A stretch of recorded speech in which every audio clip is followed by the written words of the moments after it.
believe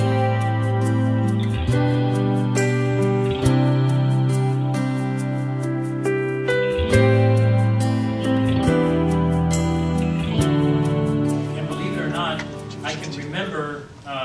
just a few short years ago, when it seems like a few short years ago, when I was participating in the youth Sundays in my church in Fort Wayne. Look at the Fort Wayne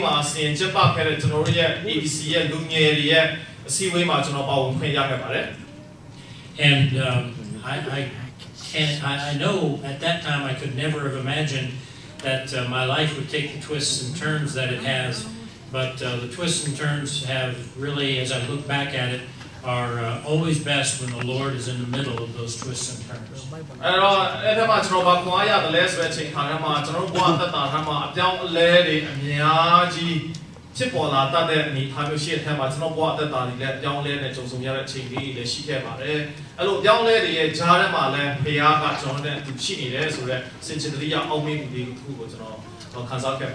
And I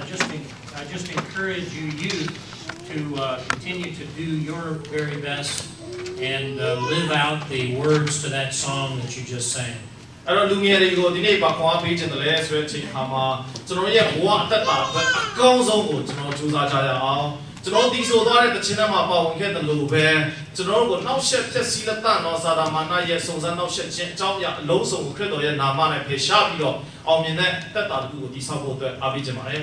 And trust me, you will wake up tomorrow and realize what I know now is that you will be an older person much longer than you are a younger person.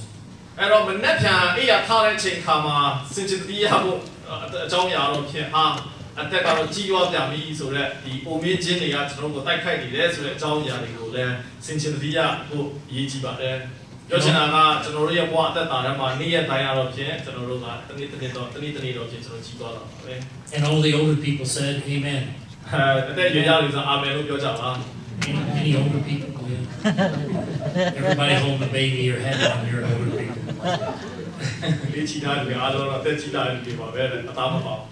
There's a story about the roof of a little church in Switzerland. The roof went bad and was falling down, so the members had a prayer meeting to pray for the money to repair the roof.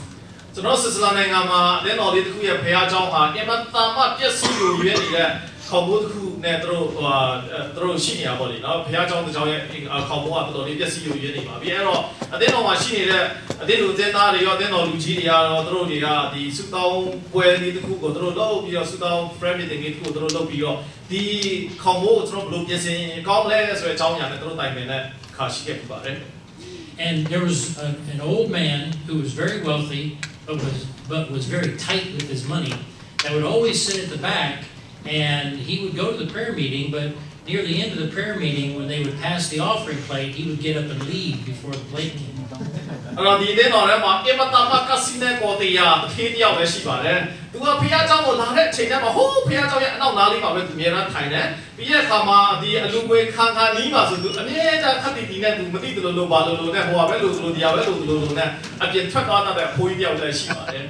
And during one of the prayer meetings, before the offering came up, a piece of the bad roof fell and hit him on the head. And he jumped up right away and he said, Lord, I'll give $1,000 for the new roof.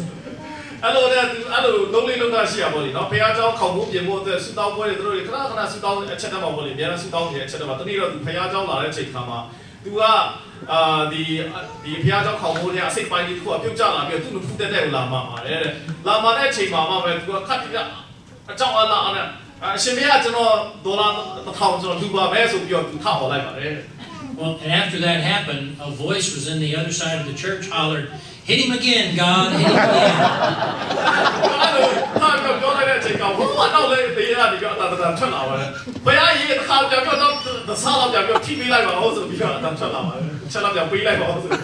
Well, he liked to sneak away before the offering, but a lot of us sneak away before prayer.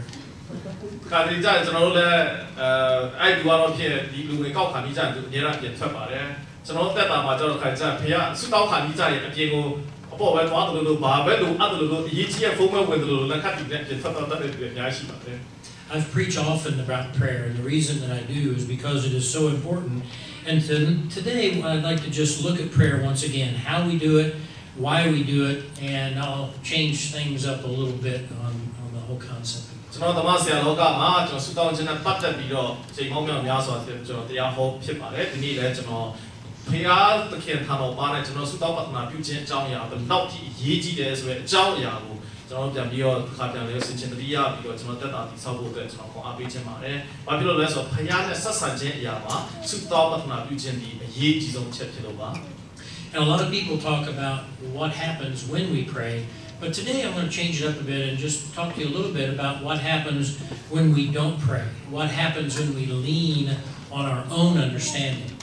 အဲ့တော့အချိန်ပါမြောက်များစွာမှာကျွန်တော်တို့တတိခါနဲ့အချက်ထဲမှာဆုတောင်းခြင်းအပြင်ကျွန်တော်တို့ဘာကျွန်တော်ရခဲ့တယ်ဆိုတဲ့အကြောင်းအရာကိုကျွန်တော်အသက်တွေရောကျွန်တော်တတိခါလေးခန္ဓာရှိပါတယ်ဒါပေမဲ့ဒီနေ့မှာတော့ဖြစ်ကျွန်တော်ဟာဆုမတောင်းဘူးဆိုရင်ဘာဖြစ်လာတတ်တာပါတယ်ကျွန်တော်တို့တော်တယ်တတ်နိုင်တယ်ကျွန်တော်သိပါတယ်ဆိုတော့ကျွန်တော်တို့ဆိုတဲ့အစွမ်းအားပေါ်မှာအခြေခံထားတယ်ဆိုရင်ကျွန်တော်အသက်တာမှာဘယ်လိုအခြေအနေမျိုးဖြစ်တတ်တယ်ဆိုတဲ့အကြောင်းအရာကိုတော့ဖြစ်ကျွန်တော်အဓိကထားချင်ပါတယ် And I pulled two little verses out of Joshua chapter 9, and I'll tell you the story that surrounds these two verses, but I would challenge you to go home and pull your Bibles out and read the entire chapter 9 of the book of Joshua. ဒီနေ့ယောရှုမစာအခန်းကြီး9ထဲကဒီအခန်းငယ်တချို့ကိုကျွန်တော်ကောက်နှုတ်ပြီးတော့ဝင်ငါချင်ပါတယ်။ဒါပေမဲ့ကျွန်တော်အိမ်ပြန်ရောက်တဲ့ချိန်ခါမှာကိုယ့်ရဲ့ဓမ္မကျမ်းစာအုပ်လေးကိုဖွင့်ပြီးတော့ယောရှုမစာအခန်းကြီး9ကိုအစအဆုံးပြန်ဖတ်ပြီးတော့ကျွန်တော်ဘဝအသက်တာမှာဒီဓမ္မကျမ်းစာပိုက်ကဘာကိုတွင်တင်နေတယ်လဲဆိုတဲ့အကြောင်းကိုဆင်ခြင်ဖို့ရအတွက်လည်းတိုက်တွန်းချင်ပါတယ်။ What happens when we don't pray? And I'll tell you about the Gibeons in this chapter. ကျွန်တော်တို့ဘဝအသက်တာမှာဆုမတောင်းဘူးဆိုရင်ဘာဖြစ်တတ်တယ်လဲဆိုတဲ့အကြောင်းအရာကိုကျွန်တော်တို့ဒီနေ့မှာအဓိကပေါ်ပြချင်ပါတယ်အဲ့တော့ဒီယောရှုမစာခန်းကြီး9ထဲကဂိဗောင်တွေလူမျိုးတွေရဲ့အကြောင်းပေါ့လေနော်ဣသရေလလူမျိုးတွေဆုမတောင်းခဲ့တဲ့အချိန်ခါမှာဂိဗောင်လူမျိုးတွေကဘလို့သူတို့ကိုလက်စားခဲ့တယ်ဆိုတဲ့အကြောင်းအရာကိုအခြေခံပြီးတော့ကျွန်တော်လည်းဝင်ငါချင်ပါတယ် And it says the Israelites sampled their provisions, and there, that means the Gibeonites, the Israelites sampled their provisions but did not inquire of the Lord. Then Joshua made a treaty of peace with them to let them live, and the leaders of the assembly ratified it by oath. အဲ့တော့ကျွန်တော်တို့ဒီခန်းကြီးကိုကျွန်တော်ဖတ်သွားတဲ့အချိန်ခါမှာဘာအကြောင်းအရာတွေ့ရတယ်လဲဆိုတော့တမန်ကျမ်းစာထဲမှာသူတို့ခါနာပြည်ကိုဝင်စားတဲ့အချိန်ခါမှာဘယ်သူမျိုးတွေနဲ့မှဒီမဟာမိတ်မဖွဲ့ဖို့အတွက်အကုန်တိုက်ထုတ်တယောက်မှမကြောက်အောင်သူတို့ရှင်းလင်းပြဖို့အတွက်ဖခင်ကမိန့်ပါထားတယ်ဒါပေမဲ့ဒီအချက်ထဲမှာသူတို့ကဖခင်ကိုမတိုင်ပင်မဲနဲ့ဒီပေါလူမျိုးတွေကနေပြီးတော့ဟုတ်ပါဘူးငါတို့နဲ့မိခါရဖွဲ့ရအောင်ပါညာကွကွလာလုပ်တဲ့အချိန်ခါမှာဖခင်ကိုသူတို့မတိုင်ပင်ဖခင်သခင်ထံတော်မှာစစ်တော်ဆက်ကခြင်းမလုပ်ပဲနဲ့သူတို့ဖာတာသူတို့ဒီပေါလူမျိုးတွေနဲ့မိခါရဖွဲ့ခဲ့တဲ့အကြောင်းအရာတွေ့ရပါတယ်အဲဒီကျိုးဆက်ကတော့ဒီခဏလေးကြာကျွန်တော်ပြန်ပြပေါ်ပြမှာဖြစ်ပါတယ် I have a little book that was published in 1907 and written by Reverend Edward Payson. Now that's just 30 years after the first missionaries came to Kachin State. အဲ့တော့1909ခုနှစ်မှာ Reverend Edward Payson ဆိုတဲ့ပုဂ္ဂိုလ်ရေးခဲ့မှုတဲ့စာအုပ်တစ်အုပ်ကိုကျွန်တော်လက်ဆောင်ရခဲ့ပူးပါတယ်။အဲ့ဒီစာအုပ်ကဖြစ်ကျွန်တော်တို့ဒီကချင်ပြည်နယ်ကိုပေါ့လေနော်သာသနာပြုဆရာတွေရောက်လာပြီးတော့မကြာခင်မှာပဲဖြန့်ချီခဲ့တဲ့စာအုပ်ဖြစ်ပါတယ်။ And I was given this book by an older pastor when I first went into ministry. He thought it was important for me to have this book. And the book is entitled The Preacher and Prayer. ဒီစာအုပ်ကိုကျွန်တော်ရခဲ့တဲ့အကြောင်းအရာတော့ကျွန်တော်ပထမဆုံးဒီသာသနာ့မှုတော်လုပ်ငန်းတွေကိုကျွန်တော်ပါဝင်လာတဲ့အချိန်ခါမှာအသက်အရွယ်နဲ့ရနေပြီဖြစ်တဲ့တင်းဆရာတစ်ပါးနေပြီးတော့ကျွန်တော်လက်ဆောင်ပေးတာပါ။ဘာဖြစ်လို့လဲဆိုတော့ဓမ္မဆရာတစ်ပါးရဲ့ဘဝမှာလည်းဆုတောင်းခြင်းဟာဘယ်လောက်အရေးကြီးတယ်လဲဆိုတဲ့အကြောင်းအရာကိုတိမဖို့ဖြစ်ပါတယ်။စာအုပ်ရဲ့နာမည်လေးကတော့ဓမ္မဆရာနဲ့ဆုတောင်းခြင်း The Preacher and Prayer ဆိုတဲ့စာအုပ်ဖြစ်ပါတယ်။ And the very first sentence in this book tells about the three things that are important for every pastor to do and to have in their life, and the first one is prayer. အဲ့တော့ပထမဆုံးဒီ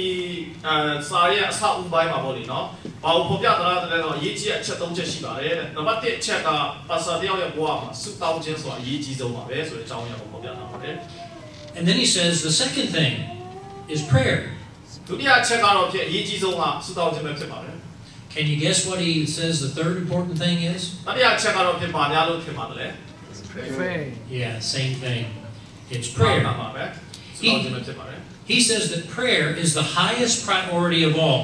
Christians, it is higher than fellowship, it is higher than worship, it is higher than Scripture. He says the most important thing for every Christian, and pastors especially, is prayer. အဲ့တော့အရေးကြီးဆုံးဟာဆုတောင်းခြင်းဖြစ်ပါတယ်ကျွန်တော်ခရိယာအသက်တာရဲ့ဘဝမှာရောကျွန်တော်ဓမ္မဆရာရဲ့ဘဝအသက်တာမှာရောဆုတောင်းခြင်းဟာအရေးကြီးဆုံးဖြစ်ပါတယ်ဘယ်လောက်ထိအရေးကြီးတယ်လဲဆိုတော့ကျွန်တော်မိခါရဖွဲ့ခြင်းအစီအစဉ် fellowship ထက်အရေးကြီးပါတယ်ကျွန်တော်ဘူးပြုကိုးကွယ်ခြင်းထက်ပိုပြီးတော့အရေးကြီးပါတယ်အရာအားလုံးထက်အရေးကြီးဆုံးကတော့ဖြင့်ဆုတောင်းဆက်ကခြင်းဖြစ်ပါတယ် Prayer should be number one on our list of godly priorities because of three things. And the first one is because of the pests that continue to bite at our heels. And this can be little pests like a mosquito, big pests like tigers. ကျွန်တော်ဆုတောင်းခြင်းဆိုတာဘာဖြစ်လို့အရေးကြီးလဲဆိုတော့အချက်၃ချက်အနေနဲ့ကျွန်တော်တင်ပြချင်ပါတယ်။နံပါတ်1အချက်ကတော့ဖြစ်ဘာဖြစ်လို့ဆုတောင်းရပါသလဲ။ဘာလို့ဆိုကျွန်တော်ရဲ့ဘဝအသက်တာမှာသစုံတစ်ယောက်ကသစုံတစ်ခုကနေပြီးကျွန်တော်ကိုက်စား fast ဆိုတာဟာကျွန်တော်တို့ဒီချီချင်းဘုတ်မှာလိုက်တော့ကိုက်နေတဲ့အရာပေါ့လေနော်။ကျွန်တော်တို့ဘဝအသက်တာမှာလိုက်ပြီးတော့တတိတော်လေးဒီချင်းတကောင်တော့ပဲဖြစ်ပါလိမ့်မယ်ဒါပေမဲ့ကျွန်တော်တို့ကိုဒုက္ခပေးနေတဲ့အရာတစ်ခုကကျွန်တော်လိုက်ပြီးကိုက်စားနေလို့ပါကျွန်တော်တို့ခါကျအဖြစ်တရားဆိုတဲ့ဟာကျွန်တော်မမြင်တာပေါ့လေနော်ဒါပေမဲ့ကျွန်တော်တို့သိကြတာသူကတို့ကဒီ idiom နဲ့သုံးသွားတာပေါ့လေနော်ဟိုချင်းချင်းဘုတ်ကိုကိုက်နေတဲ့အရာရှိလို့ပါတဲ့ကျွန်တော်ရဲ့တက်တာမှာလည်းတစ်ခုကကျွန်တော်ကိုကိုက်စားနေအဲ့ကိုက်စားခြင်းကနေကောက်လို့ဖြစ်တယ် Secondly, prayer must be a priority because of the irresistible pessimism that comes just by being a human being. ဒုတိယချက်ဘာဖြစ်လို့ကျွန်တော်ဆုတောင်းရပါလဲတခါကျကျွန်တော်အနာဂတ်ကိုမျှော်မှန်းပြီးတော့ pessimism ဆိုတော့ကျွန်တော်တွေးဟာဖြစ်နေတာလေနော်ကျွန်တော်မသေးချောင်းဖြစ်နေတာကျွန်တော်တန်တရားရှိနေတဲ့အရာတွေဟာကျွန်တော်ရဲ့ဘဝအသက်တာမှာအများကြီးရှိမှရှိနေလို့ပါ And the third reason that prayer should be a priority in our lives is because of all the problems that lie just below the surface of our life. တတိယချက်ဘာဖြစ်လို့ကျွန်တော်ဆုတောင်းရပါလဲကျွန်တော်ဘဝအသက်တာမှာဟာအပြင်မှာကြည့်လိုက်တော့ဆရာမောင်ဆောင်ပြုံးနေတာပဲဒါပေမဲ့သူ့ရဲ့ဘဝအသက်တာမမြင်ရတဲ့ခါမှာပြဿနာလေးတွေအများကြီးရှိနေပြောချင်တာကကျွန်တော်ရဲ့နေ့စဉ်နဲ့အများဘဝအသက်တာမှာလူတွေမမြင်တာတဲ့ပြဿနာတွေအများကြီးရှိနေသေးတယ်ဒီပြဿနာတွေကိုတင်တယောက်နဲ့ဖြေရှင်းနိုင်တာလည်းမဟုတ်ဘူးအဲ့တော့ဖခင်နဲ့ကျွန်တော်ဖြေရှင်းနိုင်ဖို့အတွက်ဖခင်ကိုကျွန်တော်ဆုတောင်းဆက်ကခြင်းပြုရည်ကြီးပါတယ် Let's talk about continued pests. It was no different for the Israelites. They had pests around them. Word was spreading all over the countries around them about what God was doing in the region through Joshua and the Israelites. အဲ့တော့ကျွန်တော်နံပါတ်1အချက်အနေနဲ့ကျွန်တော်တို့ကိုကိုက်ခဲနေတဲ့အကြောင်းအရာပါရှိတယ်လေဣသရေလလူမျိုးတွေအတွက်လည်းဒါပဲဖြစ်ပါတယ်ဘာလို့အောင်မြင်ခြင်းအပြီးကယောရှုနဲ့သစင်ဟာတို့တွေဘယ်လူမျိုးတွေကဘလို့တိုက်တော့ခဲ့တဲ့ယောသန်မျိုးကိုတို့ဘလို့ကူးခဲ့တယ်လေယေရုခေါမြို့ကြီးကဘလို့ပြတ်ကျသွားတယ်ဆိုတဲ့သတင်းတွေကြားတဲ့အချိန်ခါမှာပတ်ဝန်းကျင်နိုင်ငံတွေကနေပြီးအမျိုးမျိုးမနာလို့ဝန်တိုတာရောကြောက်ရွံ့တာရောတို့ကိုအမျိုးမျိုးပေါ့လေနော်တိုက်ခိုက်ဖို့အတွက်ကိုက်ခဲဖို့အတွက်ဆိုင်ပြနေရတဲ့ဘဝအသက်တာမှာတို့ရင်ဆိုင်နေကြတာပါ And some of those nations decided they weren't going down without a fight. In verse 1 of chapter 9, we discover that it says, all the kings west of the river Jordan heard about what has happened. အဲ့တော့ဒီချက်တည်းမှာခုနပေါ်ပြတော့လို့ပဲရန်သူနိုင်ငံတို့တော့ရန်သူပေါ့လေနော်တို့တိုက်ဖို့ရမယ်သူအများကြီးရှိနေတဲ့ခါကျတော့တချို့ရဟာငါတို့ဘာဖြစ်ဖြစ်ဆော်မှာပဲဒီလူတွေလာတော့ချမှာပဲတို့ဟာတော့ဘာရွက်ရှိနေဆိုတဲ့ပုံစံမျိုးနဲ့တို့ကိုတိုက်ဖို့အတွက်ပြန်ပြီးဆိုင်းပြနေရတဲ့ဟာအများရှိပါတယ်ကျွန်တော်အခန်းကြီး9ယောရှုမစာအခန်းကြီး9ငယ်1ကိုကျွန်တော်ဖတ်လိုက်တဲ့အချိန်ခါမှာယော်ဒန်မြစ်အနောက်ဘက်တောင်ပေါ်၌၎င်းဂျိုင်းနဲ့၌၎င်းလေဗနန်တောင်တစ်ဖက်မဟာပင်လယ်ကားတစ်လျှောက်လုံး၌၎င်းနေတော့ဟေတိအာမောရိခါနိဖေရဇီဟီဝီယေဗုတ်တိအမျိုးမင်းကြီးအပေါင်းတို့သည်တည်င်းကြတော့အခါယောရှုနှင့်ဣသရေလအမျိုးသားတို့အားစစ်တိုက်ခြင်းကတညီတညွတ်ပြီးစီးဝေးကြတယ်ဆိုတဲ့အကြောင်းပြောချင်တာရန်သူတွေပတ်လေဝိုင်းနေတဲ့အခြေအနေမျိုးမှာတို့ရင်ဆိုင်ခဲ့ရတာပါ See, all those countries west of Jordan had heard about the Israelites defeating the great cities of Jericho and of Ai, and they figured the only way that they would be able to fight against the Israelites was if they banded together to fight against them together. တို့သိနေတာအခါယောဒန်မြစ်ကြီးကိုဖျက်ချမ်းခွဲပြီးဘလို့ဖြတ်ခဲ့တယ်ယေရုခေါမြို့ကြီးကို9ရက်လုံးပတ်လေဟိုလုပ်ပြီးတော့အောဘွေရနမိတ်လက္ခဏာနဲ့ဘလို့ပြိုကျခဲ့တယ်ဆိုတဲ့သတင်းကြားမှာတို့အိမ်ကအဲ့တော့လက်တဲ့အချိန်မှာဘာလုပ်ကြတယ်လဲဆိုဟာတယောက်တည်းနဲ့တိုက်နေတော့တနေထဲနဲ့တိုက်နေတနိုင်ငံထဲနဲ့တိုက်နေတော့လုံးမဖြစ်တော့ဘူးအဲ့တော့ဘာလို့စုဝေးကြရအောင်ဆိုရဲပေါင်းစုပြီးတော့တို့တိုက်ဖို့အတွက်လည်းပြင်ဆင်ကြတာပါပဲ And that sounds wise by worldly thinking, but in reality it's very foolish. Because in reality, when they joined forces against Israel, they weren't just fighting Israel, they were fighting God. ကျွန်တော်လူအမြင်အပြည့်ကြည့်ပဲဆိုဟာတော်လေး大年的呗，红到多东大的呗，好的，他快点那带到了，哪有人家的是快叫带的时候，哪搞哪把累的时候呢？路里也对呢，说发表手表就差了吧。大概大哈，因为大嘛云南的手表吃吧嘞，把别人来说，一定那旅游这个带你的说了哈，一定那旅游个带你了，不不。都我们要那边呢，都也那不嘛，心里的培养过，都谁考都骗你的说，都这里头他们来了吧。And what you probably know this is that if you decide to fight against God, that's a fight you're not going to win. There's an old gospel song that says your arms are too short to box with God. 哎，我这种人不按得打嘛，这种人身上记得，培养过这种到那3级的时候，这种把撇多嘛嘞，这种的钱好的好嘛稀巴嘞，每年人那个到培养呢，这种 box 啊，这种的话，人嘛包的喏，等你啊人嘛 fight 过在不弄嘛骗来过，对 fighting 人嘛带过不弄嘛骗来过，所以招样过，钱好的好嘛，人嘛钱好的好，人嘛知道嘛要吧嘞。Psalm chapter 2 verses 1 and 2 says it this way: Why are the nations so angry? Why do they waste their time with futile plans? The kings of the earth prepare for battle. The rulers plot against the Lord and against His anointed one. ကျွန်တော်လက်ကျရောက်တော့ဆာလာနဲ့မှာပေါ့လေခန်းကြီးတက်ခန်းရဲ့တက်ကနေပြီးနေ့ကိုဖတ်သွားတဲ့အခါမှာဖယားကိုဒီတိုက်တယ်ဆိုတဲ့အကြောင်းအရာတွေအင်မတန်မှယူနာနဲ့အသွေးခေါ်ဖြစ်တယ်ဆိုတဲ့အကြောင်းကိုဒီဆာလန်ဆရာကြီးပြောပြထားပါတယ်။အိုးထာဝရဘုရားကျွန်တော်၏ရန်သူတို့ဒီအလွန်သိုးပွား၍ကျွန်တော်တစ်ဖက်၌ထတော်သူတို့ဒီများကြပါ၏။သူဒီဖယားတခင်ကိုအမိပြု၍ချမ်းသာမရဘူးကျွန်တော်ကိုရီဆောင်၍ပြောတော်သူများရှိကြပါ၏။သို့တော်လည်းအိုးထာဝရဘုရားကိုတော်ဒီကျွန်တော်၏အကွယ်အကာဖြစ်တော်မူ၏ကျွန်တော်၏ဘုံလည်းဖြစ်တော်မူ၏ကျွန်တော်၏ဥကောင်းကိုချီကြွတော်သူလည်းဖြစ်တော်မူ၏ဆိုပြီးတော့ဖယားခင်ကွယ်ကဆောင်မခြင်းနဲ့လူတွေရဲ့ယူနန်ခြင်းအကြောင်းအရာလေးကိုဆာလံခြင်းထဲမှာပေါ်ပြထားပါတယ် See, fighting like with God is like spitting into a strong wind. You know who gets spit on you. You know where the spit goes. It's like running into a brick wall. That doesn't do any good because the wall's not going anyplace. အဲ့တော့ဖယားကိုကျွန်တော်တို့ဆန့်ကျင်တယ်ဆိုတဲ့အကြောင်းအရာလေးကျွန်တော်အင်မတာမှပြင်းထန်နေတဲ့လေထဲမှာကျွန်တော်တို့ထွေးလိုက်တယ်လို့ပါပဲအင်မတာမှလာရဆန့်ကျင်ဘက်ကိုလာတဲ့လေထဲမှာကျွန်တော်တို့ထွေးကြည့်လိုက်ကျွန်တော်ဘယ်လိုဖြစ်သွားပါမလဲပြီးတော့နိုင်ရတစ်ခုကိုကျွန်တော်သွားပြောဟာဒီနိုင်ရသုံးချတဲ့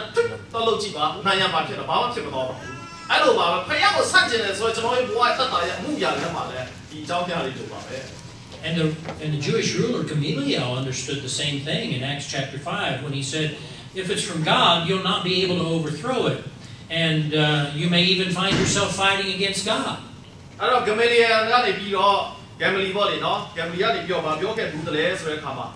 ဖယားလောက်ဆောင်ပြီးဆိုတဲ့တောင်းရအောင်ဘယ်လူသားမှမသားစီးနိုင်ဘူးကျွန်တော်တမန်တော်ဝုဒ္ဓခန်းကြီး9ငယ်39ကိုကျွန်တော်ဖတ်လိုက်တဲ့အချိန်ခါမှာဖယားခင်အကြံအမှုဖြစ်ရင်တင်တို့ဒီမဖြတ်စည်းနိုင်ကြတင်တို့ဒီဖယားခင်အာနာကိုဆန်တော်သူမဖြစ်ရမည်အကြောင်းတတိပြုကြလို့ဆိုပြီးတော့ကျွန်တော်ဘဝတက်တာကိုတတိပေးထားပါတယ်ဖယားလောက်ဆောင်တဲ့အကြောင်းကြောင့်ကျွန်တော်ကဘယ်လူမှကျွန်တော်မသားစီးနိုင်ဘူးအဲ့တော့ဖယားကိုမဆန့်ကျင်ပြီးဖို့တက်တယ်နော်ကျွန်တော်တို့တမန်တော်ဝုဒ္ဓကမှာခွာပေးထားပါတယ် You see, if we're not careful, or in better words, if we're not prayerful, we can easily find ourselves on the wrong side of the battle. And we never can win fighting God. အဲ့တော့ကျွန်တော်တို့ပြန်ပြီးစဉ်းစားကြည့်တဲ့တစ်ဖက်ကနေပြန်ပြီးစဉ်းစားကြည့်တဲ့အချိန်ခါမှာအဲ့တော့ဖယားသခင်ကိုကျွန်တော်မဆန့်ကျင်ဘူးဖယားသခင်အလိုတော်အတိုင်းကျွန်တော်ဘယ်လိုနေလဲဘာလို့ဆောင်ရမလဲစူတောင်းခြင်းဟာအရေးကြီးတာပါဒီဘာလို့ဆိုဖယားနဲ့အများအားဆက်သွယ်နေတဲ့တက်တာဖယားရဲ့အလိုတော်အတိုင်းသိမှဖို့အတွက်ကျွန်တော်တို့တင်နေလို့ပါ And that's exactly what happens in Joshua chapter 9. One of Israel's enemies decided that they were going to use deception in order to fight against Israel. And most of this chapter 9 focuses on the people of Gibeah, not Israel. အဲ့တော့ဒီထဲမှာကျွန်တော်ရုပ်ရှင်မှတ်စာထဲမှာကျွန်တော်ခုနလိုမျိုးဟာသူတို့တွေအတကူဝိုင်းဆော်မေးဆိုတဲ့လူမျိုးတွေမျိုးသုံးသွားတဲ့ကိစ္စဝိစ္စတွေတမန်ကျမ်းစာတော်အများကြီးရှိတယ်ဒါပေမဲ့ရုပ်ရှင်မှတ်စာထဲမှာကြာပြတော့အခန်းကြီး9ထဲမှာကျွန်တော်ဖတ်လိုက်တဲ့အခါမှာဂိပေါင်လူမျိုးတွေရဲ့အကြောင်းအရာကိုသူတို့ကဟောပြတာဂိပေါင်လူမျိုးတွေကနေပြီးတော့ဖယားကိုသူတို့မတိုက်ဘူးဖယားပါနေတယ်ဆိုတော့ဣသရေလလူမျိုးကိုမတိုက်ဘဲနဲ့သူတို့ဘယ်လိုလုပ်ဆောင်လဲဣသရေလလူမျိုးတွေဘာယူချော်ခဲ့တယ်ဆိုတဲ့အကြောင်းအရာကိုမှတ်သားပြီးတော့ Gibeon was not very far from the great city of Ai that had been destroyed. In fact, Gibeon was only about 5 miles west of where Jerusalem is right now in the Holy Land. အဲဆိုတဲ့မြို့နားမှာတိဆောက်ထားတဲ့ဂိပေါင်ဒီနေ့လက်ရှိအနေနဲ့ဆိုတော့ယေရုရှလင်မြို့ကနေပြော9မိုင်လောက်ပဲဝေးတဲ့နေရာမှာသူတို့ရဲ့နေဖြစ်ပါတယ် And this is the first place where it's mentioned in the Bible, and Gibeon was part of Benjamin's inheritance. Remember, the land of Israel was divided up among all of those brothers, and so this was part of Benjamin's inheritance. အဲ့တော့ဒီပေါင်းလူမျိုးတွေရဲ့နေရာခုနပြောသလိုယူဒနယ်ထဲမှာပါတယ်ကျွန်တော်ဣသရေလလူမျိုးတွေခါနာပြည်ဝင်စားတဲ့အချိန်ခါမှာသူတို့လူမျိုးတွေထဲမှာလေဝိမျိုးသားတွေလွှဲပြီးတော့ဂျာနဲ့လူတွေအကုန်လုံးနေရာခွဲပေးတဲ့နေရာမှာဒီပေါင်းတွေနေတဲ့နေမြေကဘန်ဂျမင်လူမျိုးတွေဝင်စားရမယ့်နေမြေထဲမှာပါပါတယ် Gideon, they knew that they couldn't defeat Israel, and so what they did is they decided to resort to deception. They wanted to deceive Israel. And they decided to try and trick Israel into believing that they came from a far-off country. And the King James Version uses the word wilily. And that's a word that talks about people trying to be smart in themselves. အဲ့တော့ဒီပေါင်းတွေကနေပြီးတော့သူတို့သိတယ်ဟာဣသရေလလူမျိုးရဲ့တည်င်းလဲကြားတော့ဘယ်လိုမှမဖြစ်နိုင်ဘူးပေါ့လေနော်ဒါတော့သူတို့ကိုတိုက်ဖို့ဆိုတာဟာဒါဘယ်လိုမှမဖြစ်နိုင်တဲ့အကြောင်းအရာဖြစ်တယ်အဲ့တော့ဒီဣသရေလလူမျိုးတွေသူတို့ဘယ်လိုညာညက်တွေတုံးပြီးတော့သူတို့ကိုလက်ဖြားမလဲဆိုတဲ့အကြောင်းအရာကိုသူတို့စပြီးစဉ်းစားပါတယ်ကျွန်တော် King James Version ထဲမှာတော့ဒီ really ဆိုတဲ့ဝေါဟာရမျိုးကိုသုံးထားပါတယ်ဒီဝေါဟာရဟာသူတို့အင်တာမညာတွေထုတ်ပြီးတော့ဣသရေလလူမျိုးတွေကိုရင်ဆိုင်တိုက်ထုတ်မဲ့အစားသူတို့ဘယ်လိုလုပ်ပြီးတော့အပြော့ဆွဲမလဲဆိုတဲ့အကြောင်းအရာပေါ့ဒီနော်သူတို့စဉ်းစားတဲ့ချက်တွေဖြစ်ပါတယ် And you got to hand it to them because they went all out trying to trick Joshua. အဲ့တော့ Joshua လည်းကောင်းပါလေသူတို့သွားပြီး trick လုပ်တယ်။ဘာလို့ဟိုအဝေးကြီးကနေလာတယ်ဆိုတဲ့ပုံစံမျိုးနဲ့သူတို့စပြီး trick လုပ်တယ် And say they sent envoys to Joshua, and they loaded the donkeys. They made sure the donkeys looked like they hadn't eaten in a long time. All the packs on the donkeys were old and weathered. Their wineskins had patches on them. All their clothes were worn out. Their sandals had holes in them, and all their clothes were ragged. And the bread that they took along with them was dry and moldy. အဲ့တော့သူတို့ဘယ်လို trick လုပ်လဲဆိုတော့ခုနပြောသလိုမျိုးဘာလို့တမန်ကျမ်းစာထဲမှာဖော်ပြထားတာဟိုးနေအဝေးကြီးကလူတွေကိစ္စကိုသွားစဉ်းစားဆရာမလိုသေးဘူးအနီးပါးမှာသူတို့ရင်ဆိုင်ရမယ့်ရန်သူတွေရောအသက်ရှင်တဲ့ဟာအကုန်ပြတ်ရှင်အဲ့လိုလုပ်ထားတာပေါ့ဒါပေမဲ့ဒီကြီးပေါင်တွေကဘယ်လိုလုပ်လဲဆိုသူတို့တကယ်ဆို9မိုင်လောက်ပဲဝေးတဲ့နေရာနေတော့ဟုတ်တယ်ဒါပေမဲ့သူတို့ကဣသရေလလူမျိုးတွေရဲ့တနာညာတာချင်းကိုခံယူဖို့အတွက်သူတို့ကပဲတကယ်နေပြီးဒီတော့အဝေးကြီးကနေလာခဲ့တယ်လို့သူတို့ယူခဲ့တဲ့မြင်းတွေကြီးတွေဆိုတော့ဟာပြမနာမနေရှေကာလရှေကြီးကိုအစာရေစာမတောက်စားရတယ်လို့မြင်းတွေကိုသူတို့အသုံးပြုတယ်သူတို့တည်ခဲ့တဲ့ဝန်စီစလွယ်တွေဆိုတော့ပြမနာမဟိုခီးချမ်းတွေနေလာခဲ့လို့ရာကျူးတူတာကျွန်တော်ကနာဒါထဲမှာဆိုဖုန်းလေးပေါ့လေနော်အဲ့လိုပုံစံမျိုးတွေသူတို့ရဲ့ဝိုင်ထဲတဲ့အိတ်တွေနော် wine skin ဆိုတော့အရင်ကတော့တိတ်အိတ်တွေထဲမှာထည့်ကြတော့အဲ့ဒါဆိုတော့တကယ်အိုဟောင်းနေတဲ့ဟာတွေသူတို့တည်ခဲ့တဲ့မုတ်တွေဆိုလဲပေါင်မုတ်တွေဆိုလဲပြမသားမအိုဟောင်းပြီးတော့မိုးတော်တက်နေတဲ့ဟာမျိုးဖြစ်အောင်သူတို့လုပ်ပြီးတော့သူတို့ရဲ့ကိုယ်စလဲတွေကိုပြောရှင်းတော့ Joshua နဲ့သွားပြီးတော့စကားကမ်းလာမှုအတွက်သူတို့ကိုမတိုက်ဖို့အတွက်လာပြီးတော့သူတို့ကိုလက်စားပါတယ် And when they came to Joshua, they said, we are from a land very far away, and we want to make peace with you. အဲ့တော့ Joshua နဲ့တွေ့တာနဲ့ကိုယ်စလဲတွေကပါပြောဟာကျွန်တော်ဟိုအဝေးကြီးကနေခရီးနေလာခဲ့ရပါကျွန်တော်လူမျိုးခင်ဗျားတို့ရဲ့အောင်မြင်ကြော်ကြားတဲ့အကြောင်းတွေကျွန်တော်သိရပါဒါပေမဲ့ကျွန်တော်တို့ကတော့စစ်တော့မတိုက်ကြပါခင်ဗျားတို့ငြိမ်းချမ်းရေးစကားလေးပဲကမ်းလှမ်းချင်တာပါဆိုပြီးတော့လာပြီးတော့သူတို့ကိုလာပြီးတော့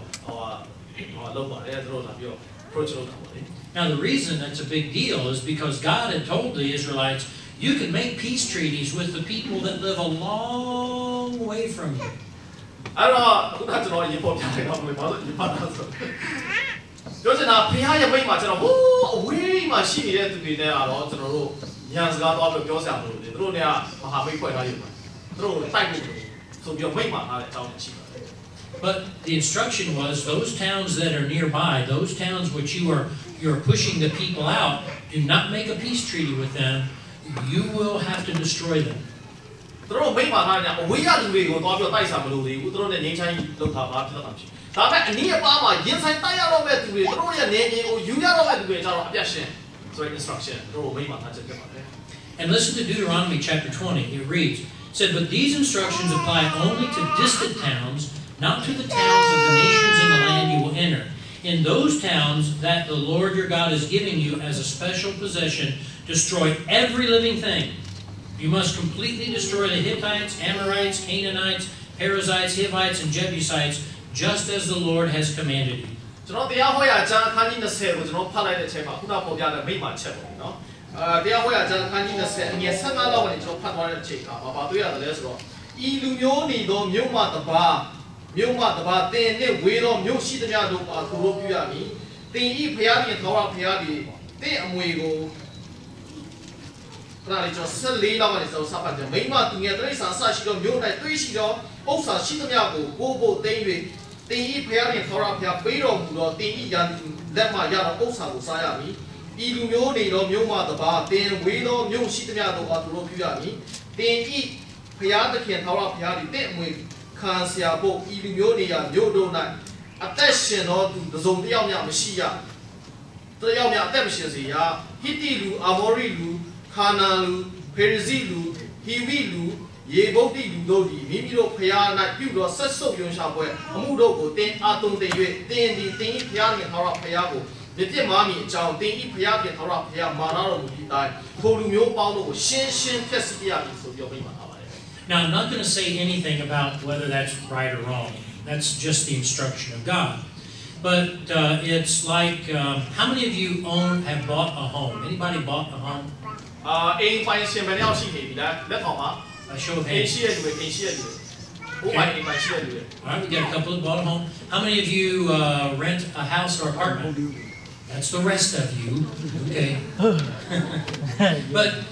let's just say that you bought a home or you rented an apartment and the people that used to live there said, oh, by the way, we're going to stay in the other bedroom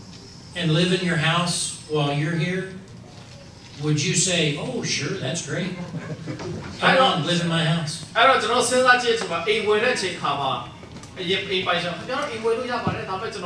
The color we are to the money, Nico Babla, so Chima, Piano, oh, I have a neighbor, Banyas, who be a general payment of people. See, God understood that they would continue to be like, they would be like pests that were always around you. You know, you ladies wouldn't want somebody else using your bathroom either, I'm pretty sure.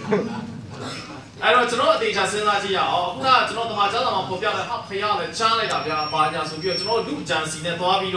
ကျွန်တော်တို့ဆုံးဖြတ်ရင်တော့အာဒါမားတယ်မားတယ်ကျွန်တော်ဘာမှကျွန်တော်ဟိုဒီသွားပြောဝေဖန်စရာအကြောင်းမရှိပါဘူးကျွန်တော်ရိုးရိုးလေးပါခုနကကျွန်တော်အိမ်ဝယ်တဲ့အချိန်ခါမှာအိမ်ပိုင်ရှင်တွေကိုဆက်ပြီးတော့ဒီမှာဒီပါအောင်လို့ကျွန်တော်ပြောလိုက်တဲ့အချိန်ခါမှာဘယ်လိုဖြစ်လာမှာလဲပြီးတော့ဒီဆက်တွေလိုက်ပြီးတော့ခင်ဗျားတို့ရဲ့အမျိုးသမီးတွေကနေပြီးတော့လည်းဟိုတခြားလူတွေရိုးရိုးရာသုံးနေတဲ့ရေချိုးခါတော့ကျွန်တော်တို့အပေါ်သွားတဲ့နေရာမှာကျွန်တော်သွားချင်ပါမလားသူတို့တွေပြောတဲ့အတိုင်းကျွန်တော်နေချင်ပါမလား And not only did they try to trick Joshua, but they tried to sweet talk him. Has anybody ever tried to sweet talk you?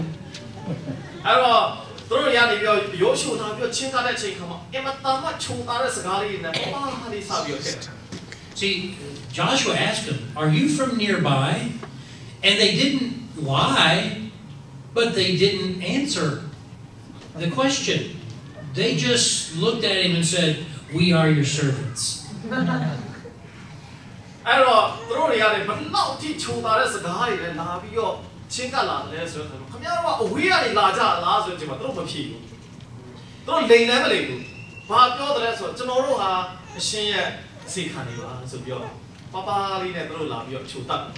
And that's why you've got to be careful of politicians. When you ask them a question and they don't answer it, I am your servant.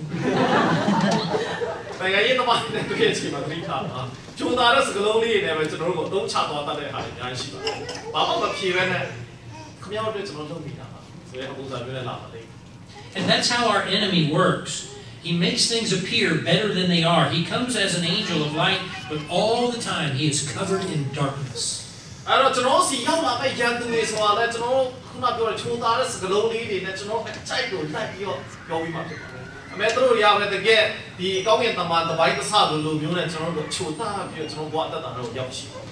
But this is where Joshua and the Israelites made a fatal error. When they did not answer the question, they should have pressed on. Instead, what they did was they checked their shoes, looked at their moldy food, looked at their patched wineskins. They examined at everything, but one thing they did not do was consult God.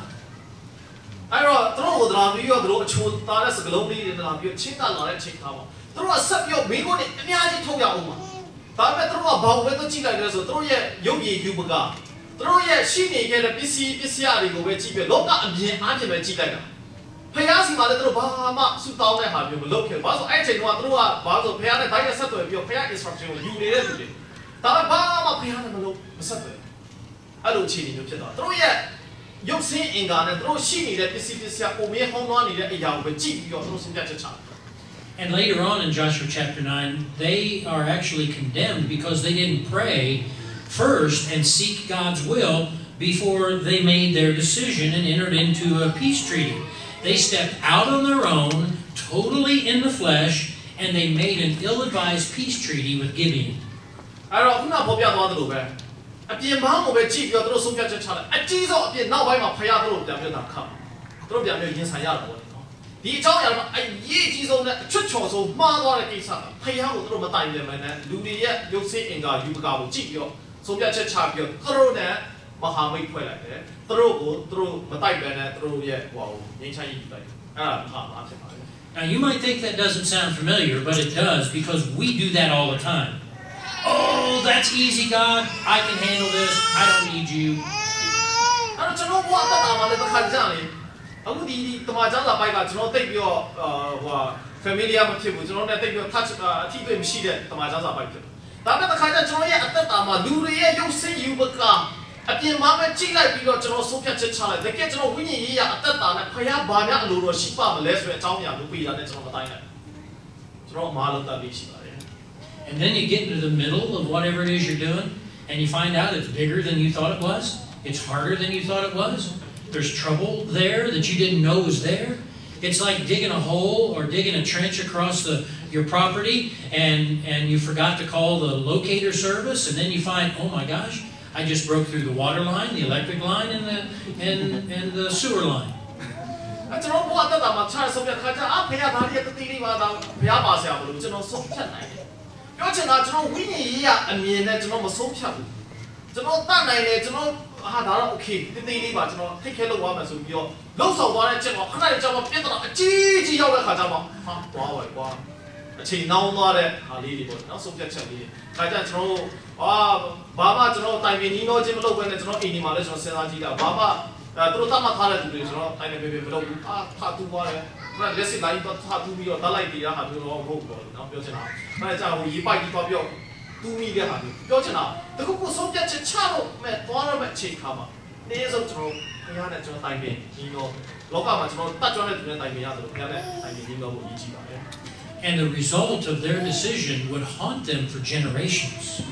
အဲ့တော့တို့ရဲ့လွယ်လွယ်ကူကူနဲ့ဖျားနဲ့မတိုင်ပေမဲ့ဆုံးဖြတ်ချက်ချကြီးပေါင်းနေနဲ့သွားပြီးမိခါရဖွဲ့တဲ့ချင်းအကြောင်းကြာဘာဖြစ်သွားတယ်လဲဆိုတော့တို့ရဲ့နောင်မျိုးဆက်တွေပြောစပါမှာဒီကျိုးဆက်တို့ခံစားရတယ်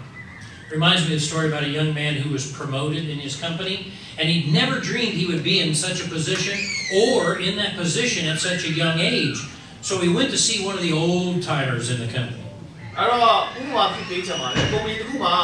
အင်မတန်မှအသက်ငယ်ရွယ်သေးတဲ့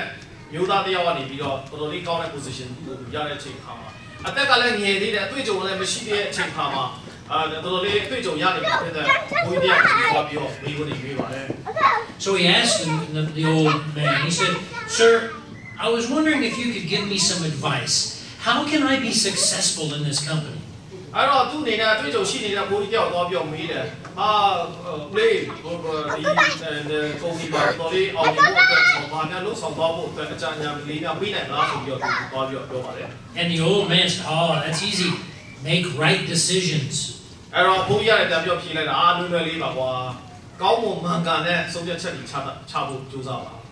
Well, the young man had hoped for a little bit more than this, so he said, "Well, thank you very much, sir, but could you be a little more specific? How do you make right decisions?" အဲ့တော့လူငယ်တွေကလည်းပြန်ပြီးတော့ဦးလေးလည်းအဲ့ဒါပြောရတာလွယ်တာအဲ့တော့ကျွန်တော်ဒီမှန်ကန်တဲ့ဆုံးဖြတ်ချက်ချနိုင်ဖို့အတွက်ကျွန်တော်ဘယ်လိုလုပ်တဲ့လဲဆိုတော့ဟောနည်းနည်းလေးပို့ပြီးတော့အသေးစိတ်ကျွန်တော်ပြောပြပေးပါဦးဆိုတော့ပြောပါတယ် And the old man gave him a one-word response: experience. အဲ့တော့ဘုရားပြန်ပြောဖြေတယ်အဲ့ဒါလွယ်လွယ်လေးပါပေါ့ပြီးအတွေ့အကြုံဆိုပြီးတော့အတွေ့အကြုံရေးကြီးတယ်ဆိုပြီးတော့ပြန်ပြောဖြေပါတယ်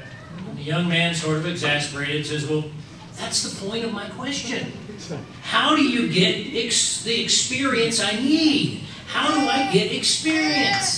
ဦးလေးရတယ်ဗျာကျွန်တော်ကအဲ့ဒါကိုကျွန်တော်မေးချင်လို့ပြောပါဆိုတော့ကျွန်တော်အခုဦးလေးဖြေသွားတဲ့အရေးကြီးတဲ့အချက်တည်းမှာ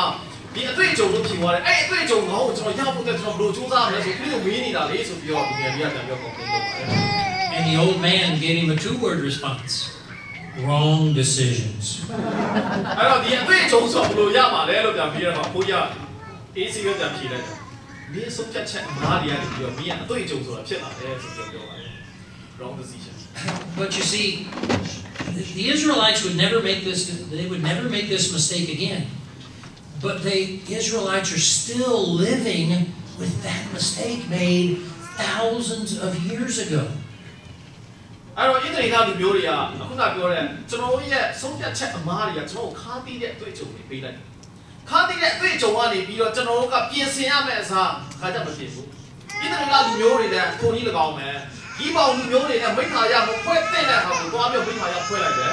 နှစ်ပေါင်းထောင်ချီပြီးတော့တို့သူနေတဲ့အချိန်မှာနောက်ပိုင်းမှာဆိုးကျိုးကဘာပြန်ဖြစ်လာမလဲဆိုတဲ့အကျိုးဆက်ကအမှပြန်ပြီးရှိနေပါတယ် You see, if they would have asked God, God would have answered, and they wouldn't have had to have all the problems that they've had. And when we get to the point where we think we know so much that we don't need God's leading, even in what we think are little bitty decisions, it will knock us to our knees. အဲ့တော့တခါတလေကျကျွန်တော်ဆုံးဖြတ်ချက်ချသွားတဲ့အချိန်မှာဖခင်နဲ့ကျွန်တော်တိုင်ပင်နေဆိုတော့ဖခင်ခင်ဆိုတာကျွန်တော်ဆုတောင်းနေဆိုတဲ့ညမှာအရာရာတိုင်းရဲ့ဆုံးဖြတ်ချက်ကိုတန်ရှင်းတော်ဝိညာဉ်တော်ဖခင်ရဲ့ဥဆောင်မှုအားဖြင့်ပေါ့လေနော်ဖခင်ရဲ့ status ဆိုလို့ဖြစ်တယ်ကျွန်တော် consult ကျွန်တော်မတိုင်နေတယ်အဲ့အတွေ့ကျွန်တော်အမားလုပ်ပြတတိလေးဟာကျွန်တော်တို့ကိုဒုထောက်လက်မြောက်ရှုံးပေးလိုက်ရတဲ့အခါမျိုးတွေဖြစ်စေတာပဲ And see, that's actually the place where God wants us to begin with. He wants us on our knees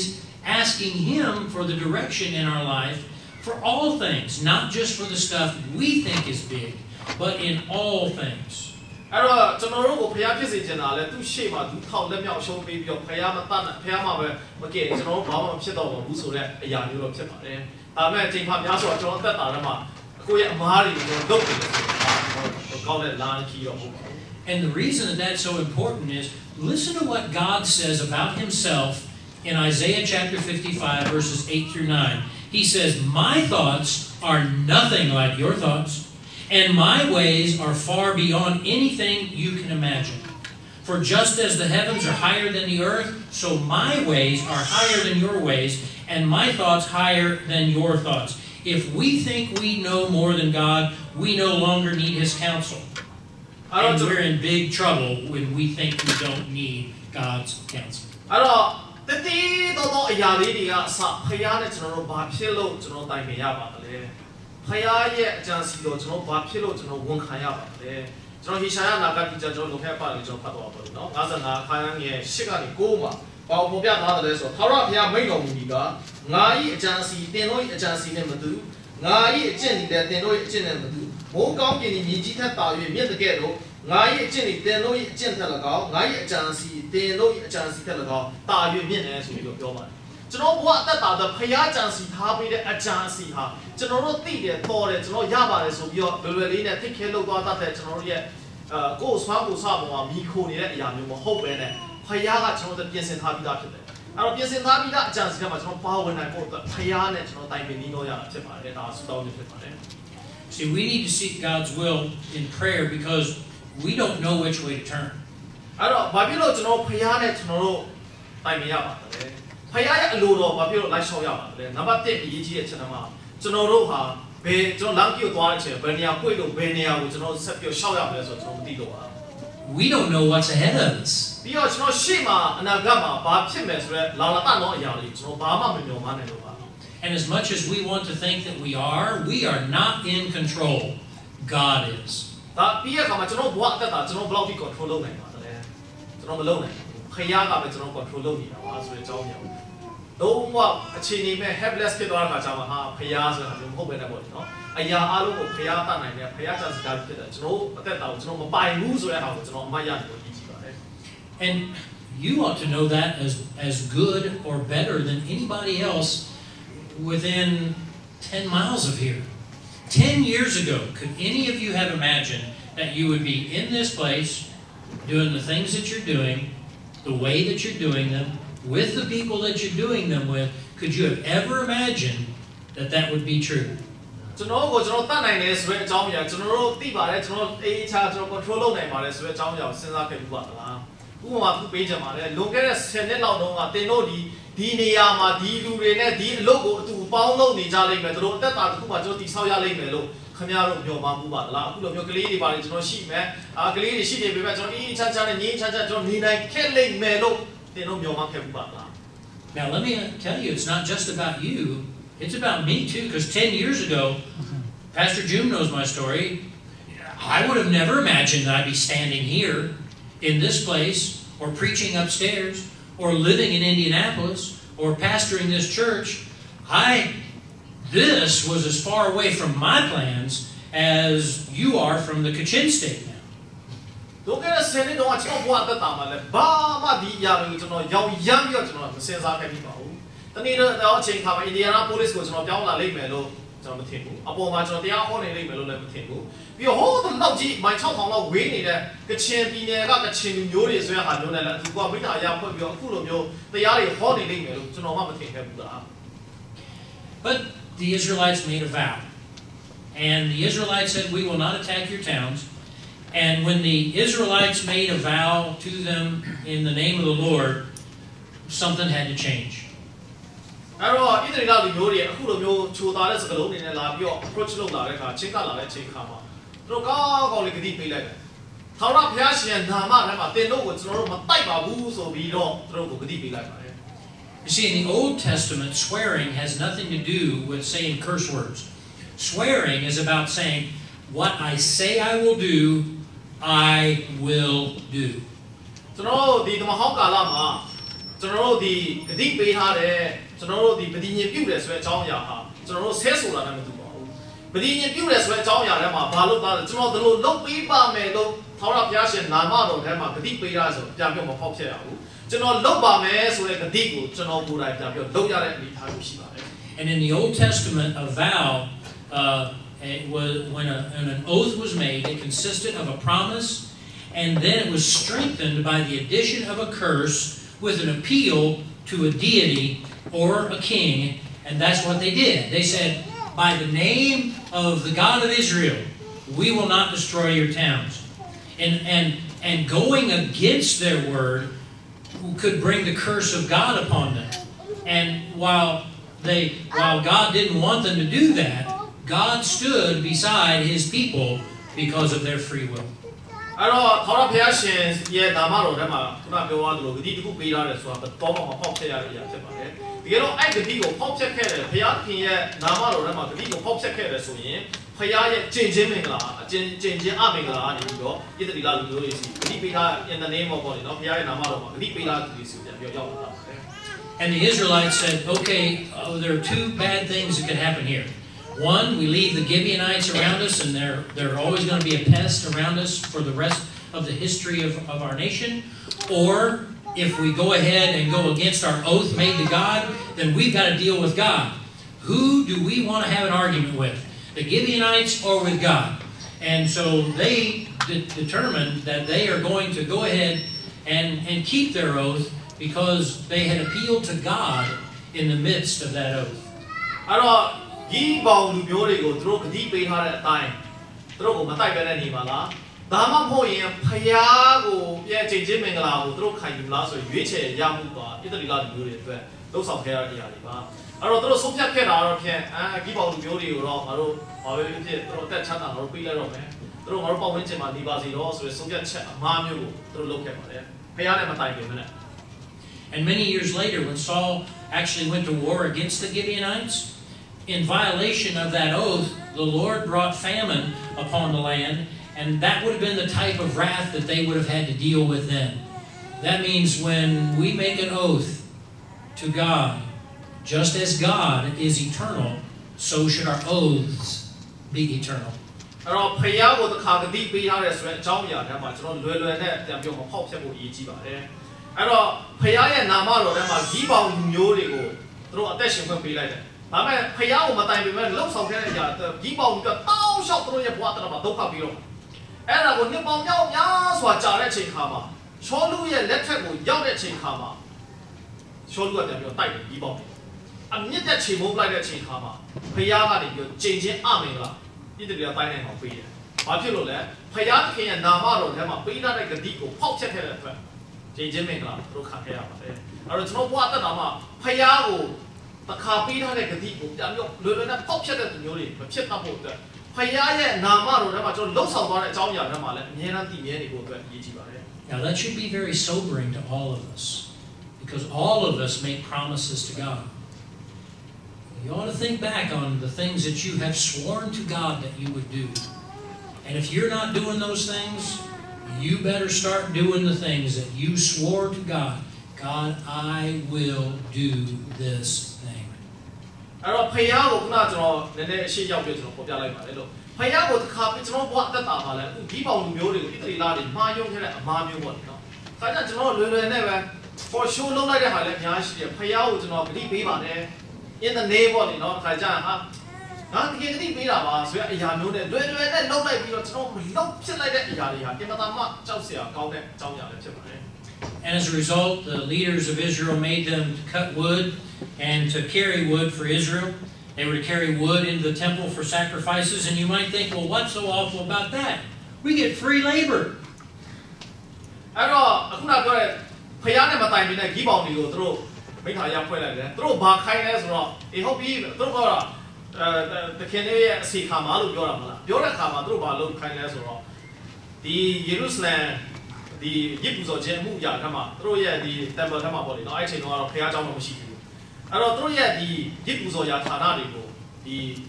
မီးဟိုအတွက်ဒီခင်းတွေကိုရှာဖွေပေးရတဲ့ဒီနေရာသူတို့ခန့်တယ်ပြီးတဲ့နေရာမှာဘာပြန်ပြောလုပ်ပြီးတယ်လဲဆိုတော့ဒီသူတို့ရဲ့နေတဲ့အရက်ဒီကမှာရေပေးဝေဖို့ယေရုရှလင်မြို့ကိုရေပေးဝေဖို့အတွက်ဂီးပေါင်မျိုးတွေခန့်တယ် What's so wrong with that? Well, God told them in Deuteronomy chapter 20, verse 18, He says this. This will prevent, if they destroy who God said to destroy, said this will prevent the people of the land from teaching you to imitate their detestable customs in the worship of their gods, which will cause you to sin deeply against the Lord your God.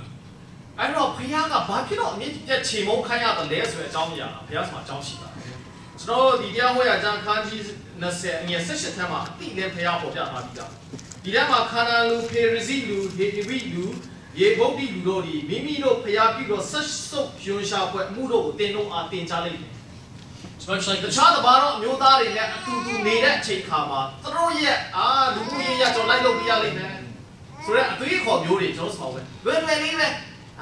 သူခိုင်းတော့ကျွန်တော်လုပ်ပေးလိုက်တာလေသူဟိုမချင်နာမှာဆိုလို့သူကျွန်တော်ကိုဟိုမြစ်တာပြက်မှာဆိုလို့ကျွန်တော်လုပ်ပေးလိုက်တယ်ပြောချင်တာအတူနေတဲ့အခါကျဖြစ်လာပြီလေနော်ဒီကိစ္စတွေဒီထဲမှာဖယားလုပ်ခိုင်းတာကျွန်တော်မလုပ်ဆောင်ပါနဲ့လို့သတ်မှတ်ထားတာဖယားရဲ့အမှုအရာတွေကနေလွဲချုံပြီးတော့သူတို့ရဲ့အမှုအရာတွေကိုကျွန်တော်ရဲ့တန်ရှင်းစင်ကြယ်ဖြူစင်စေခဲ့ပြီဆိုတဲ့တက်တာတော့ခေါ်သွင်းလာမှာဆိုလို့ဒါကြောင့်ဒီအခန်းကြီး18အငယ်20ကိုကျွန်တော်ဖတ်လိုက်တော့18ကိုဖတ်လိုက်တဲ့အချိန်ညှဉ်းညူတော့အရာတင်လို့ကိုတင်လိုက်တယ်ထာဝရဘုရားကိုပြစ်မှားမိကြောင်းတင်တို့ဘုရားပြင်ထာဝရဘုရားမာနပြီးတာမျိုးပေါ့ရှင်းပြပါဆိုပြီးတော့မိန့်မာထားခြင်းအကြောင်းများပါတယ် Just like the story of a man who was hiking above the tree line, and you know what the tree line is. Chin State has many mountains. There's a line where trees don't grow. And as he was walking just above the tree line, he came upon a rattlesnake that was in the snow. Well, rattlesnakes aren't in the snow. And so the rattlesnake said to him, ဒုတိယကနေပြီးတော့ဒီအပြင်ကိုတက်သွားတဲ့အချိန်ခါမှာ rattlesnake ဆိုတော့ cloud မွေတွေနော် cloud မွေရဒီကတော့သူတို့က cobra. cobra. You would know a cobra better than a rattlesnake. cobra. မွေဟောက်ပေါ့လေနော်တကောင်သွားပြီးဖိလိုက်တဲ့အချိန်ခါမှာတဲ့မွေကပြောပါတယ် And the cobra said, will you please put me in your coat and warm me up and take me down to where I can live? And the man said, but wait a minute, you're a cobra. You'll bite me and kill me. And the cobra said, oh no, I will be thankful that you saved me. Please take me down so that I can be warm and live. အဲ့တော့အပြင်တက်သွားတဲ့အချိန်ကမွေတကောင်ကနေပြီးတော့ကျွန်တော်တော်အေးနေပြီဘာလို့ဆိုတော့သူကမွေဆိုတော့အပြင်ပေါ်မှာနေတဲ့မျိုးပုံအောက်မှာနေတဲ့မျိုးတွေတော့သူတို့ကခုနကလောက်မွေပုံပေါ်မှာပြတယ်ဆိုတာကနာရိုက်မှနေတဲ့အဲ့တော့မွေကပြောတယ်ကျွန်တော်ဂျေစုပြပြီးတော့ခင်ဗျားရဲ့အိတ်ကလေးထဲမှာထည့်ပြီးတော့ကျွန်တော်အောက်ဆင်းပေါ်သွားပြီးပါဘာလို့ဆိုကျွန်တော်ဒီပေါ်မှာအေးနေပြီကျွန်တော်တွင်းတော့အမြောင်ဝင်ချင်ပြီဆိုပြီးပြောလာအချိန်ခါမှာတင်းဒီမွေကိုတင်းရဲ့အိတ်ကထဲမှာကောက်ထည့်ခဲ့မှာ So he put the cobra under his coat. He carried him down the path. And when he got in the valley and the cobra had warmed up, and the cobra started feeling okay, the cobra looked out and said, I can live here. And the cobra bit the man. And the man said, "Why did you bite me? You said you would be thankful that I helped you to be alive." အဲ့တော့အခုနအပေပေါ်မှာဒီပဒမနော်တော်တော်လေးအပြော့နေတဲ့ငွေတွေကအဲ့လိုပြောလိုက်တော့တရားဘာဖြစ်သလားဆရာကြီးပါဆိုပြီးကောက်ထည့်ခဲ့တယ်။အောင်လေးရောက်လာတော့ဘာလို့ဒီအကိုကြီးကအငွေသားလည်းသူနဲ့ရလာပြီးတော့ဒီနေ့ဒီသားနိုင်ခါရှိတဲ့အခါကျတော့ငွေရဲ့ဆွမ်းပြလာတယ်နော်ငွေတွေရဲ့ဆွမ်းပြဆိုတော့အောင်လေးရောက်လာတယ်။ငါလမ်းတော့ငါသွားလို့ရပြီပဲဆိုထားတော့ထောက်လာတယ်ကွာ။ပေါက်တာလည်းပေါက်လိုက်ပါတယ်ပေါက်တဲ့အချိန်မှာသူကပြန်ပေးတယ်။ဘာဖြစ်လို့မင်းကပေါက်တာလဲ And the cobra said, "I am thankful that you helped me to live." But as the man was dying, the cobra snickered up in his face. And he said, "But when you picked me up, you knew I was a cobra." အဲ့တော့အောက်ရောက်တဲ့ခါပေါက်လိုက်တဲ့အချိန်မှာသူကဟာမင်းကဘာလို့ပေါက်တာလဲဆိုကျွန်တော်ကိုဒီနှွေးထွေးမှုပေးတဲ့အတွက်ကျွန်တော်ကောင်းလေးခုငွေတောင်းလို့ကျွန်တော်တက်ရှင်လို့ရပါဘူးကျွန်တော်ငွေတော့ငွေပါလေဆိုပြီးပြောပြီးတော့ရှာလေးထုတ်ပြီးတော့ကတ်နေသွားတယ်ငွေရပြောတယ်ဘာဖြစ်လို့မင်းကိုပေါက်တယ်ထင်တယ်ငါဟာငွေတောင်းဖြစ်လို့ငွေအောက်ဖြစ်လို့မင်းကိုပေါက်တာ Which means you can't bring something close to you that can destroy you without it destroying you. အဲ့တော့ကျွန်တော်အသက်တာမှာအခုဘာကိုကျွန်တော်အဓိကထားပြီးပြောချင်တယ်လဲဆိုကျွန်တော်အသက်တာမှာဖြက်လို့ဖြက်စီလောက်လာမဲ့ဒီစုံစမ်းနှောက်ယှက်ခြင်းဆိုတဲ့အရာကိုအပေကဲ့သို့သောနီးတယ်ပဲရောက်လာကျွန်တော်ဘဝအသက်တာမှာခေါ်မသွင်းဖို့အရေးကြီးပါတယ်ခေါ်သွင်းလာတဲ့အချိန်မှာတနည်းဒုက္ခရောက်လာတဲ့အချိန်ခါမှာဘုရားကယ်ပါဆိုရင်အခုပြန်လို့ဖြစ်စေ Do you know the story of Jim Elliot, the missionary with the Auca Indians in Brazil? Jim Elliot was a missionary that went to Brazil to the headhunters in the Amazon, and he became a missionary. But while he was a missionary to them, they killed him, severed his head. Jim Elliot ဆိုတဲ့ပုဂ္ဂိုလ်တယောက်က Brazil နိုင်ငံဘက်ကိုသူသာသနာပြုသွားတော့ဟိုအရင်တော့ကျွန်တော်တို့ကိုဒီခေါင်းဖြတ်ပြီးတော့လေနော်သူတို့ပူဇော်နေတဲ့လေးထားရှိတဲ့လူရိုင်းတွေစီသွားပြီးတော့သွားပါတယ်။ပြီးရဘွားအသက်တာမှာလည်းအင်မတန်မှကြမ်းသားခက်တာလည်းနောက်ဆုံးခေါင်းဖြတ်တတ်ခံရတဲ့အချိန်မျိုးဖြစ်သွားပါတယ်။ And his wife, her name is Elizabeth. Several years later, she went back to that same village where her husband had been killed, and she told them that she was the wife of the missionary that they had killed, and she said, "I come to you in the name of Jesus Christ, who loves you." Same story that her husband had told them. အဲ့တော့နေ့တွေမြောက်များစွာကြားတဲ့အချိန်မှာသူ့မျိုးသမီးကလည်းအဲ့ဒီဘောပဲပြန်ပြောသွားတယ်။သွားပြီးတော့ပြန်ပြောတယ်လဲဆိုတော့ငါဟာတင်တို့ခေါင်းဖြတ်တတ်ခဲ့တဲ့ Elliot ရဲ့မျိုးသားပါအမျိုးသမီးပါ။တင်တို့ကိုတခင်ရှုခရစ်တော်ချစ်ပါတယ်ဆိုပြီးတော့တခင်ရှုခရစ်တော်ရဲ့နာမထဲမှာသူ့မျိုးသားပြောခဲ့မှုတဲ့စကားကိုသူပြန်ပြောပါတယ် And the whole Auca Indian tribe ended up becoming Christians because she had come back, even though they had killed her husband. They could understand now they were willing to listen because she had paid the price. They all became Christians. And many years later, after she wrote a book that was entitled A Slow and Certain Light, and she told the story about two other individuals who came to her for advice. အဲ့တော့သူရဲ့ဘဝတက်တာမှာတစ်ခါပြန်ပြီးတော့သွားပြီးပြောတဲ့အချိန်မှာဒီ Indian မျိုးတွေကနေပြီးတော့သူရဲ့စကားကိုသူတို့နားထောင်ခဲ့ပါတယ်။ဘာဖြစ်လို့လဲဆိုတော့သူ့အမျိုးသားပေးဆက်ခဲ့တဲ့ဆိုတဲ့အရာကိုတဖြည်းဖြည်းနဲ့သူတို့နားလည်စာပြုလာတဲ့အချိန်ခါမှာသူရောက်သွားတဲ့အချိန်ခါမို့လို့အဲ့ tribe ကလူမျိုးတွေအဲ့လူမျိုးတွေကနေပြီးတော့ဒီခရိယန်တွေဖြစ်လာကြပါတယ်။အဲ့တော့နေ့တွေနည်းနည်းကြာလာတာသူစောင်းလေးတော့ရေးတယ်။သူဘာစောင်းရေးဆိုဖြည်းဖြည်းလေးနဲ့မမှန်လေးတိုးတက်လာတဲ့ဘဝတက်တာဆိုတဲ့စောင်းလေးသူအုပ်ကြောင်းကိုသူရေးခဲ့ပါတယ်။ သူ့ကိုလည်း interview တစ်ခုမှာသူ့ကိုဘေးကိုနေမေးပါတယ် And these two missionaries had all the right equipment. They had cooking equipment and tents and all the things that they needed. And really, they didn't ask for advice. They just asked her to teach them a few phrases in the Auca language to introduce themselves to the Auca Indians.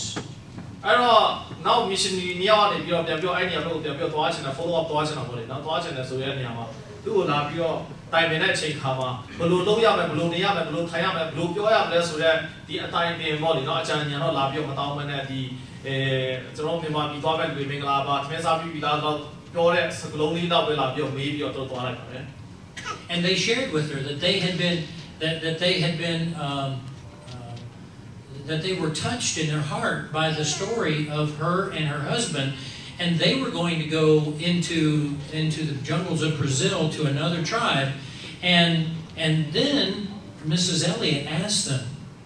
said, something seems to be missing. You have all the stuff you need, but have you asked God if that is where God wants you to go? Yeah, you are excited about our story, but is this what God wants you to do? အဲ့တော့ခုနလိုမျိုးလာပြီးဟောပစ္စည်းရလည်းပုံပြည့်စုံသွားပြီးမိတ်ဆွေမိကိုဒီကြောင်းဆစကားလေးလည်းလာပြီးတင်သွားပြီးသူတို့ကတော့တခြား tribe ကိုသူ့ကိုသူတို့ပြန်ပြောသွားဖို့တခြားနယ်မြေမှာရှိတယ်။အဲဆိုသူတို့သူ့မျိုးသားကောင်းပြတ်ခါရတယ်သူကနေပြီးတော့ဖာပြန်တယ်ပြီးတော့စူးစမ်းပြီးတော့သွားပြီးတော့သူတို့ရဲ့ဘဝတက်တော့ပြောင်းလဲခဲ့တယ်ဆိုတော့ဒီစိတ်လုံးချောင်းကိုကောင်းတဲ့ပုံပြင်လေးကိုပဲသူတို့နားထောင်ပြီးတော့သူတို့လည်းအသက်ပြောသွားဖို့ပြင်ဆင်တဲ့အချိန်ခါမှာသူတို့ထွက်သွားခါนี้မှာနေပါဦးမင်းတို့စပါတခုခုတော့လိုအပ်နေတယ်လို့ပဲမင်းတို့တခုခုတော့ယူရင်းနေတယ်လို့ပဲမင်းတို့လိုအပ်နေရဲဆိုပြီးတော့သူတို့မေးရတယ်။ဘာများလဲလို့သူတို့မေးတဲ့အခါမင်းတို့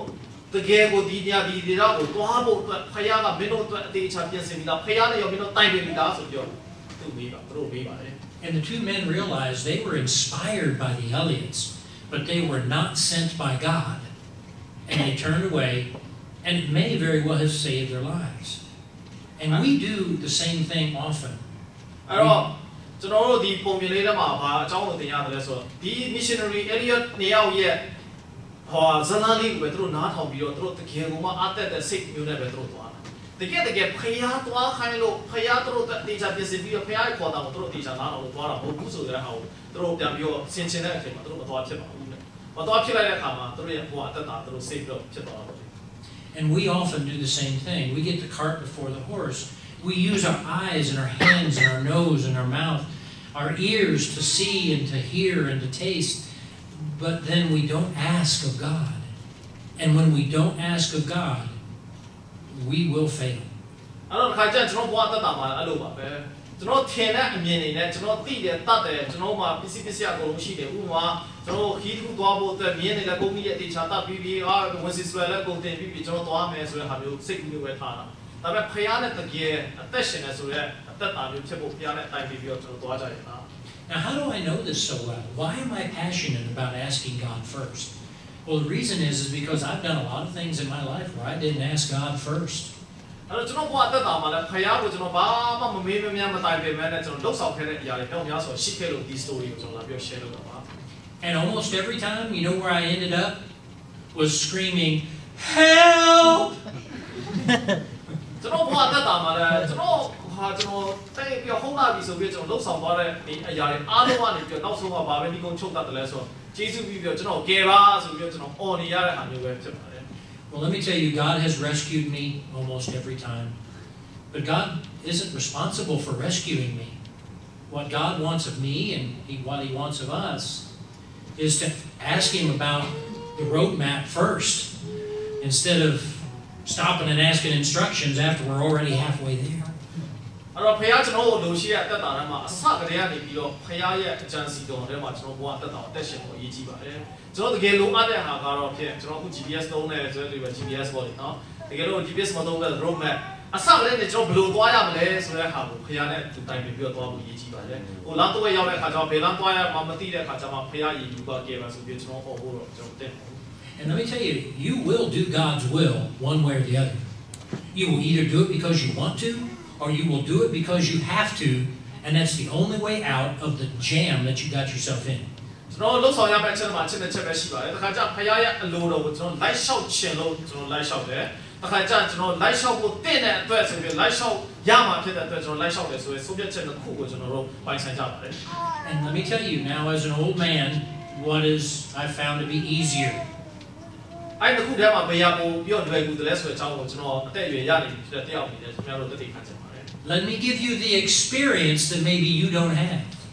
ခင်ဗျားတို့မရှိခဲ့ဘူးတဲ့အတွေ့အကြုံမျိုးကျွန်တော်တို့ခင်ဗျားတို့ပေးချင်ပါတယ် Right decisions before you make wrong decisions. ကျွန်တော်တို့ခင်ဗျားတို့အမှားဆိုတဲ့ဆုံးဖြတ်ချက်မချခင်မှာအမှန်ဆိုတဲ့ဆုံးဖြတ်ချက်ဘယ်လိုချရမလဲဆိုတာလည်း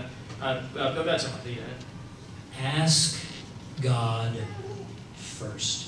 အဲ့တော့ကျွန်တော်ဘာမှမလုပ်ဆောင်ခင်မှာဖယားကိုကြည့်အမေးကြည့်ပါဦးဖယားနဲ့တိုင်ပင် Well, that's about half of my sermon on prayer.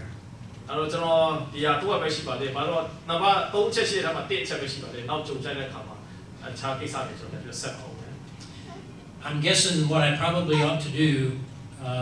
since I've already prayed about it, is to finish it next month. ကျွန်တော်တို့နောက်လာကြရင်ဒုတိယပိုင်းကိုကျွန်တော်ပြန်ပြီးတော့ပြောရင်းနဲ့ကျွန်တော်ဒီကုန်းချုပ်မှာဖြစ်ပါတယ်အခုတော့ဝက်ပဲရှိပါသေးတယ် So make sure you're here the first Sunday of November to get the rest of the story. ကျွန်တော်ဘာသာပထမပတ်မှာကျန်တဲ့ပိုင်းကိုကျွန်တော်ပြန်ပြီးတော့နားထောင်ဖို့အတွက်ကျွန်တော်ပြန်ပြီးတော့စူးစမ်းရအောင် Because you do want experience. ဘာဖြစ်လို့လဲဆိုတော့ခင်ဗျားတို့မရသေးတဲ့အတွေ့အကြုံမျိုးလို့ရှင်ဖြစ်ပါအဲဒီလို့ရှင်မှာဖြစ်တဲ့အတွက်မှာ Will you bow with me in prayer? ဆုတောင်းကြရအောင်